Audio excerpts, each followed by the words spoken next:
Hello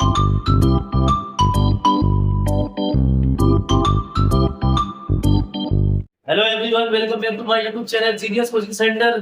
दोस्तों, आज बच्चों आपके लिए मैं बहुत अच्छी चीज लेकर आया हूँ। इस वीडियो में ऐसी धमाकेदार वीडियो लेकर आया हूँ कि आपको इंग्लिश के पेपर में 5 मार्क्स लाने से कोई नहीं रोक सकता। मैं बात कर रहा हूँ जो आपका राइटिंग सेक्शन आता है, उस राइटिंग सेक्शन में दो चीजें आती हैं, एक एनालिटिक पैराग्राफ आता है और एक आपको लेटर आता है। आज मैं आपको ऐसा लेटर लिखना बता दूंगा, ऐसा लेटर दिखा दूंगा कि आपने लाइफ में कभी भी ऐसा लेटर नहीं लिखा होगा और ना ही कभी आप इसको अपनी लाइफ में भूल सकते हैं। चलिए, एक बार फिर से स्वागत है आपका मेरे यूट्यूब चैनल पर जीनियस कोचिंग सेंटर।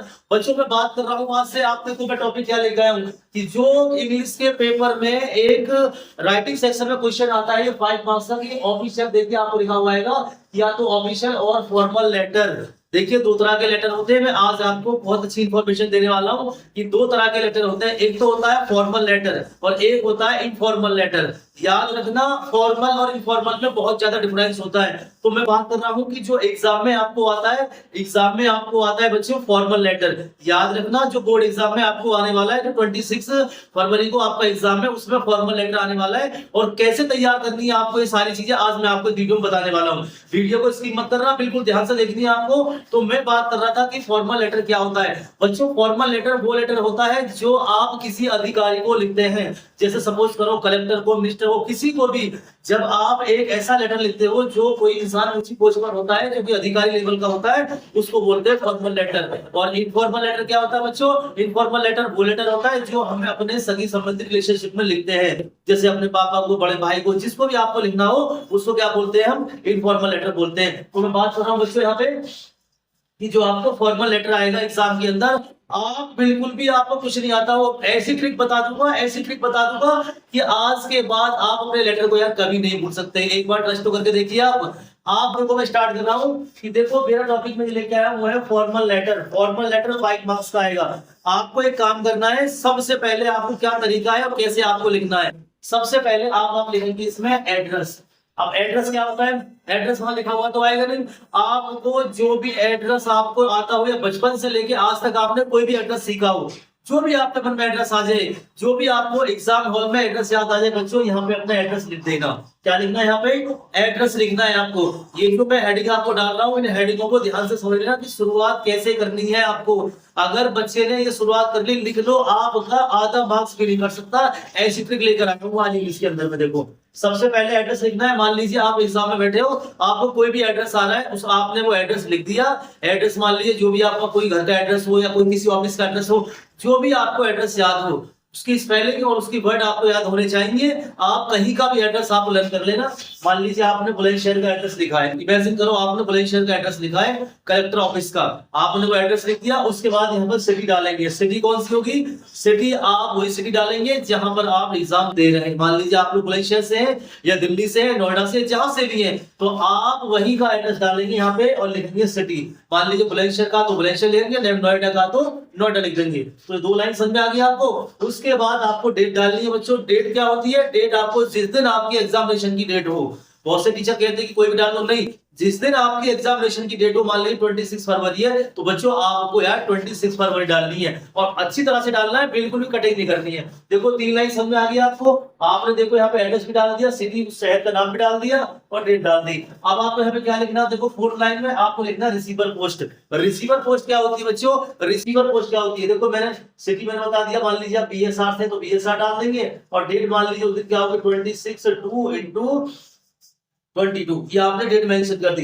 अब बात आती है रिसीवर पोस्ट क्या होती है। सर हमें तो मालूम ही नहीं है रिसीवर पोस्ट क्या होती है। बच्चों, रिसीवर पोस्ट उसको कहते हैं कि आप किसको लेटर लिख रहे हो। जब आप उस लेटर को पढ़ेंगे जो आपके पेपर में आएगा, उस लेटर में आप देखना, जब पहली लाइन पढ़ोगे तो पहली लाइन में पहला ही वर्ड TO2 टू द करके लिखा हुआ आ रहा होगा, TO2 द। तो टू द के बाद लिखा होता है मिनिस्टर, टू द के बाद होता है कलेक्टर, टू द उसके बाद होता है ऑफिसर। जो भी नाम लिखा होगा पहली लाइन में, उसको आपको यहाँ नाम लिखना है। मान लीजिए जो भी नाम लिखा हुआ रहा हो, कोई भी हो, आपका मिनिस्टर हो सकता है, कुछ भी हो सकता है, जो भी नाम लिखा हुआ है आपको, वो नाम आपको रिसीवर पोस्ट के आगे लिख देना है। और आपको इस पहले याद करने की नीड नहीं है, वो आपके लेटर की पहली लाइन में लिखा हुआ आएगा। याद रखना, टी और टू के बाद ही वो वर्ड जुड़ा रहता है। अब क्या आता है डिपार्टमेंट, उसका डिपार्टमेंट क्या है, मान लीजिए वो हॉस्पिटल है, या मान लीजिए कोई आपका पोस्टमैन है, या कुछ भी हो, उसका डिपार्टमेंट डाल देना। ये भी आपको डिपार्टमेंट को वहां लिखा हुआ आएगा।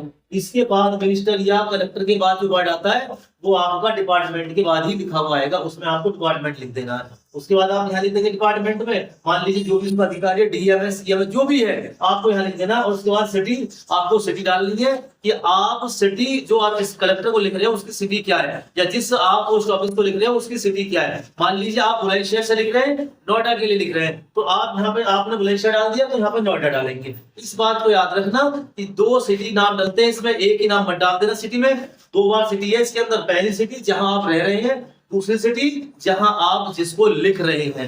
बात आगे समझ में आपको। अब आगे चलते हैं बच्चों, अब आता है आपका सब्जेक्ट। देखो सब्जेक्ट है मेन चीज, सब्जेक्ट को आपको खूब अच्छी तरह से समझना है। उसमें दूसरी लाइन में सब्जेक्ट लिखा हुआ आता है फॉर्मल लेटर में। तो सब्जेक्ट में क्या लिख देंगे आप, जो भी आपकी समस्या है, मान लीजिए क्लीनिंग की समस्या है, और आपकी कोई लाउडनेस की समस्या है, जो भी आपको समस्या है, या तो क्लीनिंग की हो या लाउडनेस की हो, जो भी आपकी प्रॉब्लम है भाई, उसको सब्जेक्ट लिख देंगे।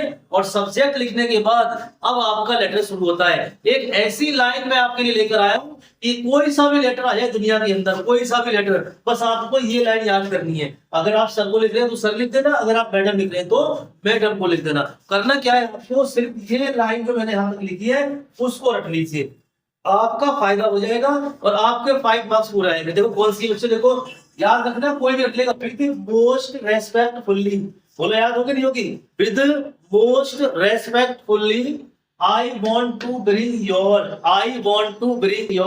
एक लाइन को रखने के लिए पूरे 5 नंबर तैयार करा रहा हूं आज आपके। देखो want to bring your kind notice about the problem, यानी कि आप जो लेटर लिख रहे हैं जिस अधिकारी को, लिख रहे हैं उससे आप क्या रिक्वेस्ट कर रहे हैं, क्या रेस्पेक्ट के साथ बोल रहे हैं आपसे कि विद मोस्ट रेस्पेक्टफुली। हर लेटर में यही लाइन लिखी जाएगी, दुनिया का कोई सा भी लेटर आ जाए आपको यही लाइन लिखनी है। कौन सी लिखनी है, with the most respectfully I want to bring your kind notice about the problem of. अब क्या काम करना, प्रॉब्लम क्या है, प्रॉब्लम क्या है, किसके ऊपर लेटर लिख रहे थे आप प्रॉब्लम में, आप बताइए, सफाई के लिए लिख रहे थे, या मान लीजिए आपके गली मोहल्ले में नॉइज ज्यादा हो रहा है उसके लिए लिख रहे थे, या आपके गली मोहल्ले में बच्चा ज्यादा हो रहे हैं, जिस समस्या को आप लिख रहे हैं उस लेटर में नाम लिखा हुआ आएगा कि किस समस्या के ऊपर आपको लेटर लिखना है, तो आपको यहाँ पे उस प्रॉब्लम का नाम मेंशन कर देना है।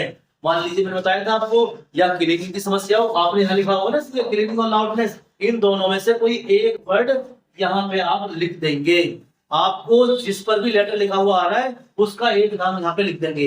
अब आपको करना क्या है, अब आपके बाद देखो इसमें आ रहा है इन योर लोकेलिटी। अब यहाँ पर जो तुम्हारी लोकेलिटी है उसके बारे में लिखना है, कम से कम 4 से 5 लाइन लिखनी होती है। अब बच्चे कहेंगे सर हमें तो याद आती नहीं है, हम कैसे लिखें। बच्चों आपको नॉलेज में अगर उससे रिलेटेड कोई वर्ड चल रहे हो, जैसे मान लीजिए आपके ऊपर कोई कलेक्टर को लेटर लिखने के लिए आ गया है और उसमें आपको ये लिखा हुआ आ रहा है कि भाई आपको सफाई करानी है, या आपको इस रोड को क्लीन कराना है, या अपने गली मोहल्ले को साफ कराना है, बच्चों उससे रिलेटिव आप 1-2 लाइन तो याद कर ही लें। और अगर आपको याद नहीं हो रही है तो एक ऐसी ट्रिक लेकर आया हूं कि अगर आप उसको लिखेंगे तो कभी भी आप मार नहीं खाएंगे। करना क्या है आपको, देखिए जब आप लेटर की पहली लाइन पढ़ लेंगे तो पहली लाइन के बाद दूसरी लाइन जब स्टार्ट होती है तो वहां पे एक वर्ड आता है टी ओ टू द, जो मैंने पहले बताया, उस टू द से लेकर एक लास्ट का वर्ड है टू और आएगा, यानी कि लेटर की 2 लाइन छोड़कर 2 वर्ड और आता है। ध्यान सुनना मेरी बात, ये सबसे मोस्ट इंपोर्टेंट बात बताइए जो आपको किसी ने नहीं बताई होगी।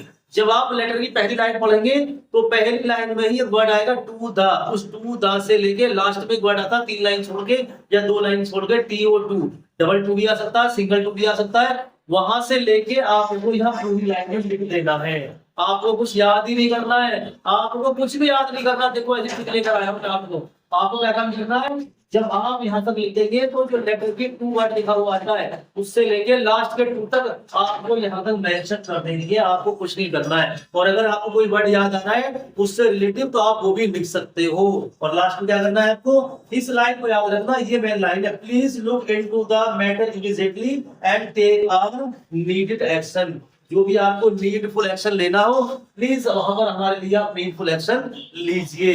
ये लाइन आपको मेंशन कर देनी है। आपको सिर्फ याद करने के लिए 2 लाइन ये है और 1 लाइन ये है। इन 3 लाइनों में आपको 5 नंबर कोई भी एग्जामिनर काट नहीं सकता। ये मेरा चैलेंज है। मैंने खुद ऐसे किया और बच्चों जो पहले पास हो गए उन्होंने ऐसे किया। जब उनके मार्क्स आए तो बिल्कुल कंप्लीट तरीके से बहुत सॉलिड मार्क्स आए थे उनके। और सबसे लास्ट में क्या लिखना था, थैंकिंग यू। थैंकिंग यू को आप स्पेलिंग कर लेंगे और उसमें लेंगे योर्स फेथफुली। योर्स फेथफुली को लिखना होता है और यहाँ पे नेम मेंशन नहीं करना है।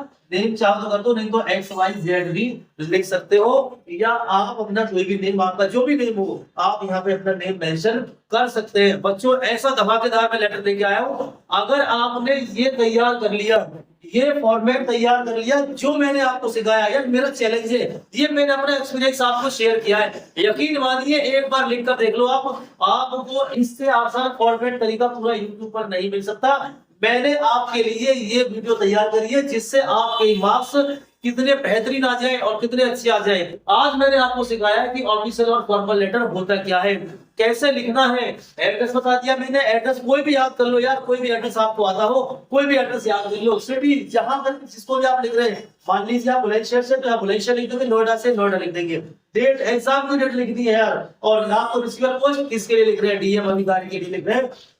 ये आपको लिखना डिपार्टमेंट, उसका डिपार्टमेंट क्या है, कलेक्टर ऑफिस है, कौन सा डिपार्टमेंट है उसका, उस डिपार्टमेंट का नाम। और याद रखना, लर्न नहीं करना है आपको, ये भी लेटर की पहली लाइन में लिखा रहता है सारा वर्ड कि आपको किसको लिखना है, किसको रिसीवर कौन है और डिपार्टमेंट कहाँ है उसको भी लिखना है आपको। फिर उस डिपार्टमेंट की सिटी, उसके बाद सब्जेक्ट। सब्जेक्ट क्या होगा उस लेटर में लिखा आता है कि आपको किसके ऊपर लेटर लिखना है। उसके बाद उसका नाम डाल देंगे, वाले क्लिनिक का है, लाउडनेस का है, या आपके गली मोहल्ले साफ करने, कोई भी आपको दिक्कत नहीं करनी है, आपको सब कुछ उसमें लिखा हुआ आएगा। उसके बाद आपको सर या मैडम लिखना है और आपको ये लाइन छोड़नी है। और लाइन छोड़ने के बाद क्या करना, with most respectfully I want to say bring your kind notice about the problem. ये लाइन याद रखनी है बस, एक लाइन याद कर लो, 5 नंबर पक्के। ये मैंने आपको ट्रिक सिखाई है, YouTube के अंदर जाकर देख लो, आपको नहीं मिलेगी ये ट्रिक। तो मैंने ऐसी ट्रिक आपको सिखाई है, इस ट्रिक को आप ज्यादा से ज्यादा फॉलो करेंगे, आपके मार्क्स डेफिनेटली पूरे आ जाएंगे। बच्चों मैंने आपको पूरा सिखा दिया है। अगर वीडियो आपको अच्छी लगी हो तो इसको कमेंट में लाइक करना ना भूलें, शेयर करें और कमेंट करें और ज्यादा से ज्यादा शेयर करें बच्चों, सब्सक्राइब करें। मैंने आपके लिए ये सब कुछ सिखाया है और फिर मैं आपको बताऊंगा कि एनालिटिक पैराग्राफ कैसे लिखते हैं। आज मैं आपके लिए बना के लाया हूँ। Thank you for watching my this video, thank you for watching genius coaching centre. Video अच्छी लगी हो तो लाइक करना ना भूलें, इसको शेयर करें, कमेंट करें बच्चों। हम आपके लिए डेफिनेटली बेहतरीन वीडियो लेकर आएंगे। थैंक